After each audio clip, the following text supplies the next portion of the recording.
दशावतार मूवीच्या स्क्रीनिंगसाठी आम्ही आयनॉक्समध्ये आलो होतो. तिथे आम्हाला एक ॲक्टर मिळाली जी अनेक वर्ष मराठी चित्रपटांमध्ये आम्हाला झळकलेली पाहायला मिळते. मॅडम, तुमचं स्वागत आहे आमच्या गोव्याला. आणि कसं वाटतंय गोव्याला येऊन? गोव्याला आम्ही वर्षातून एकदा येतेच, त्याशिवाय माझं वर्ष पूर्ण होत नाही. पण युजली आम्ही येतो फॅमिलीबरोबर, ते असं खूप गडबड काम करून शांत व्हायला येतो आणि मग परत नवीन ऊर्जा घेऊन काम करायला जातो.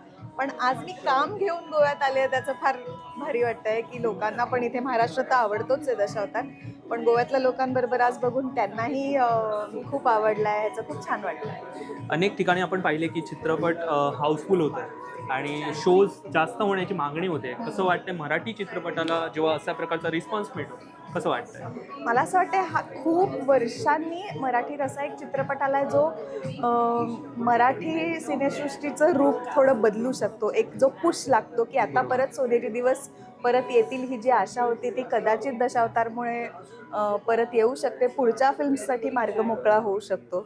सो आणि आपण या प्रोजेक्टचा भाग होतो, त्याचा खूप अभिमान वाटतो. तुमचा रोल हा मूवीमध्ये एक कॉन्स्टेबलचा आहे. तो रोल तुम्हाला कसा मिळाला, का करावा असं वाटलं तुम्हाला?